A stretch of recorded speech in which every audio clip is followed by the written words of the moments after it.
ಇಂಡಿ ಉಪವಿಭಾಗದ ವಿವಿಧ ಪೊಲೀಸ್ ಠಾಣೆಗಳಲ್ಲಿ 2024, 25 ಮತ್ತು 26ಗಳಲ್ಲಿ ಏನು ಪ್ರಕರಣಗಳು ದಾಖಲಾಗಿತ್ತು ಆ ಪ್ರಕರಣಗಳಿಗೆ ಸಂಬಂಧಪಟ್ಟಂತೆ ಡಿಎಸ್ಪಿ ಇಂಡಿ ಸದಾಶಿವ ಕಟ್ಟಿಮನಿ ಅವರ ನೇತೃತ್ವದಲ್ಲಿ ಮತ್ತು ಇಂಡಿ ಉಪವಿಭಾಗದ ಎಲ್ಲ ಸಿಪಿಐ ಮತ್ತು ಪಿಎಸ್ಐ ನೇತೃತ್ವದಲ್ಲಿ ಕಳೆದ 2 ತಿಂಗಳಿಂದ ತಂಡಗಳನ್ನ ರಚನೆ ಮಾಡಿಕೊಂಡು ಪತ್ತೆ ಕಾರ್ಯವನ್ನು ಕೈಗೊಂಡಿದ್ರು.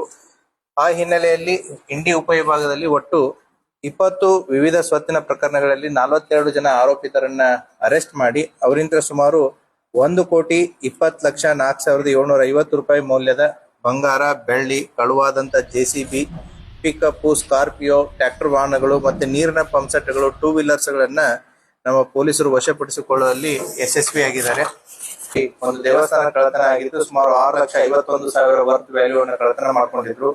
ಅದರಲ್ಲಿ ಕೂಡ ಆರೋಪಿತರನ್ನ ಮಹಾರಾಷ್ಟ್ರದ ಆರೋಪಿತರನ್ನ ಬಂಧನ ಮಾಡಿ ಅವರಿಂದ ಎಲ್ಲ ವಸ್ತುಗಳನ್ನ ವಶಪಡಿಸಿಕೊಂಡಿದ್ದಾರೆ. ಸುಮಾರು 6,42,000 ವಸ್ತುಗಳನ್ನ. ಅದೇ ರೀತಿ ಚರ್ಚನ ಪೊಲೀಸ್ ಠಾಣೆಯ ಟಾಕಳಿ ಗ್ರಾಮದಲ್ಲಿ ಪಿಕಪ್ ಗೂಡ್ಸ್ ವಾಹನ, ಮನೆ ಮುಂದೆ ಇದ್ದಂತ ಪಿಕಪ್ ಗೂಡ್ಸ್ ವಾಹನವನ್ನ ಕೂಡ ಕಳ್ಳತನ ಮಾಡ್ಕೊಂಡು ಹೋಗಿದ್ರು.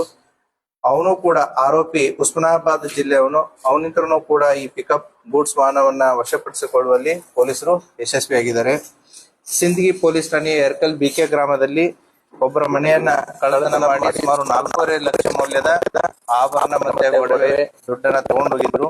ಅದರಲ್ಲಿ ಕೂಡ ಆರೋಪಿ ಶಂಕರ್ ಭೋಸ್ಲೆ ಅನ್ನುವಂತ ಆರೋಪಿ, ಇವನು ಕೂಡ ಮಹಾರಾಷ್ಟ್ರದವನು, ಮೀರಜ್. ಇವನಿಂದನೂ ಕೂಡ ಎಲ್ಲ ಕಳ್ಳತನ ಮಾಡಿದಂತಹ ವಸ್ತುಗಳನ್ನ ವಶಪಡಿಸಿಕೊಳ್ಳುವಲ್ಲಿ ಯಶಸ್ವಿಯಾಗಿದ್ದಾರೆ. ಮತ್ತೆ ಆಲ್ಮೇಲ್ ಮತ್ತೆ ಇಂಡಿ ಟೌನ್ ಪೊಲೀಸ್ ಠಾಣೆಯಲ್ಲಿ ಆದಂತಹ ಚೈನ್ ಸ್ನ್ಯಾಚಿಂಗ್ ಗೆ ಸಂಬಂಧಪಟ್ಟಂತೆ ಅಲ್ಲಿ ಕೂಡ ಒಟ್ಟು ಅವಾಗ ನಮಗೆ ಸಿಕ್ಕಿದ್ದು 3 ಜನ, ಈಗ ಒಟ್ಟು 5 ಜನ ಆರೋಪಿತರನ್ನ ಅದರಲ್ಲಿ ಬಂಧನ ಮಾಡಿಬಿಟ್ಟು ಅವರು ಬಳಸಿದಂತ 2 ವೀಲರ್ಸ್ ಆಗಿರ್ಬೋದು ಮತ್ತೆ ಬಂಗಾರದ ಚೈನ್ಗಳಾಗಿರ್ಬೋದು ಸಂಪೂರ್ಣವಾಗಿ ವಶಪಡಿಸಿಕೊಂಡು ಅವರನ್ನು ಕೂಡ ಅರೆಸ್ಟ್ ಮಾಡಲಾಗಿದೆ. ಅದರ ಜೊತೆಗೆ ಆಲ್ಮೇಲ್ ಪೊಲೀಸ್ ಠಾಣೆಯ ದಾನೇಶ್ವರಿ ಫೈನಾನ್ಸ್ ಅಂತ ಏನಿದೆ ಅಲ್ಲಿ ಕೆಲಸ ಮಾಡಿದಂತಹ ಪ್ಯೂನ್ ಮತ್ತೆ ಮ್ಯಾನೇಜರ್ ಸೇರಿಬಿಟ್ಟಿನೇ ಸುಮಾರು 27 ಲಕ್ಷ ರೂಪಾಯಿಯನ್ನ ಕಳ್ಳತನ ಮಾಡಿರ್ತಾರೆ. ಅದರಲ್ಲಿ 11 ಲಕ್ಷ ರೂಪಾಯಿಗಳನ್ನ ಅವರಿಂದ್ರನೇ ಕಂಪ್ಲೇಂಟ್ನೇ ಅಲ್ಲಿ ಕಳ್ಳತನ ಮಾಡಿ ಕೇಸ್ ಕೊಟ್ಟಿರ್ತಾರೆ. ಅವರಿಂದ್ರೂ ಕೂಡ ಸುಮಾರು 11 ಲಕ್ಷ ದುಡ್ಡನ್ನ ಅವರಿಂದ್ರೂ ವಶಪಡಿಸಿಕೊಂಡಿದ್ದಾರೆ.